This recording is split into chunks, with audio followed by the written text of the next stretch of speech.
America और पश्चिमी देशों के प्रतिबंधों के बावजूद ईरान लगातार अपनी सैन्य ताकत मजबूत कर रहा है।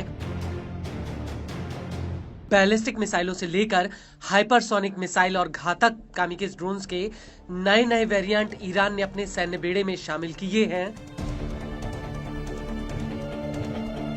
ईरान की ताकत का नजारा पूरी दुनिया ने उस वक्त देखा जब उसने 2 बार इजराइल के ऊपर सीधा मिसाइल अटैक किया था।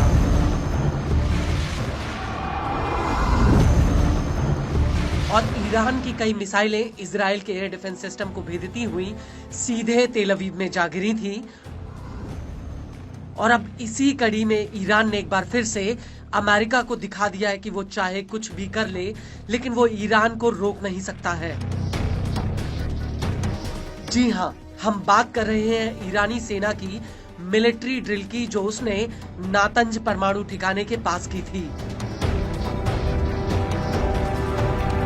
इस ड्रिल के दौरान ईरान की रेवोल्यूशनरी गार्ड्स कॉर्प्स ने कई हथियारों को अपने सैन्य बेड़े में शामिल किया था, लेकिन इस पूरी ड्रिल में ईरान का नया घातक ड्रोन सेंटर पॉइंट था, जिसे उसने अपने सैन्य बेड़े में शामिल किया है। हालांकि उस वक्त ईरान ने इस ड्रोन के बारे में ज्यादा कुछ नहीं बताया था, लेकिन अब ईरानी सेना ने इस ड्रोन से पर्दा उठा दिया है। दरअसल ईरानी सेना का कहना है कि उसने नए रेजवान ड्रोन को अपने सैन्य बेड़े में शामिल किया है। इस ड्रोन को महान पैगंबर 19 सैन्य ड्रिल के आखिरी दिन में शामिल किया गया है। लेकिन बड़ा सवाल यह है कि आखिर ये ड्रोन ईरान के लिए कितना महत्वपूर्ण है।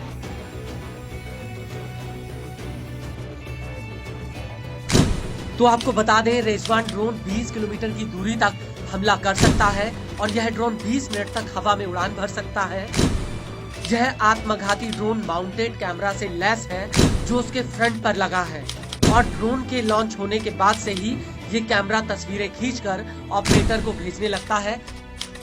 इसके बाद ऑपरेटर अपने हिसाब से टारगेट को सेलेक्ट करके उस पर हमला कर सकता है। और बड़ी बात यह है कि इस ड्रोन को बेहद ही आसानी से और फटाफट लॉन्च किया जा सकता है। यह ड्रोन पहाड़ी इलाकों में भी कारगर है, और इससे भी बड़ी बात यह है कि यह ड्रोन उस कैटेगरी का ड्रोन है जो एक बार टारगेट की तरफ लॉन्च होने के बाद ऑप्टिकल और थर्मल सिस्टम का सहारा लेते हुए अपने टारगेट को डिटेक्ट करता है और उसके बाद उस टारगेट पर जाकर फट जाता है। इसको लेकर ईरानी न्यूज एजेंसी प्रेस टीवी का कहना है कि इस तरह के ड्रोन्स का इस्तेमाल घात रोधी अभियानों में होता है, और ये ड्रोन आकार में बेहद ही छोटे हैं और इन्हें आसानी से थल सेना कहीं पर भी इस्तेमाल कर सकती है। हालांकि यह कोई ऐसा पहला ड्रोन नहीं है जिसे ईरान ने अपने बेड़े में शामिल किया हो, बल्कि ईरान इससे पहले भी कई घातक ड्रोन बना चुका है। ईरान के पास शहीद मुजाहिर जैसे खतरनाक ड्रोन हैं, और इसके अलावा हाल ही में ईरानी सेना ने ऐलान किया था कि उसे 1000 नए ड्रोन्स की डिलीवरी मिलने वाली है, जिन्हें खुद ईरानी सेना ने रक्षा मंत्रालय की मदद से बनाया है। और इन ड्रोन्स को लेकर ईरानी सेना की ग्राउंड फोर्स के ब्रिगेडियर जनरल कियोमार्स हैदरी ने कहा था कि ये नए हथियार फुर्तीले, सटीक हमला करने वाले और मॉडर्न हैं। इसके अलावा ये नेटवर्क आधारित है, जिससे ये किसी भी तरह के खतरे से निपट सकते हैं।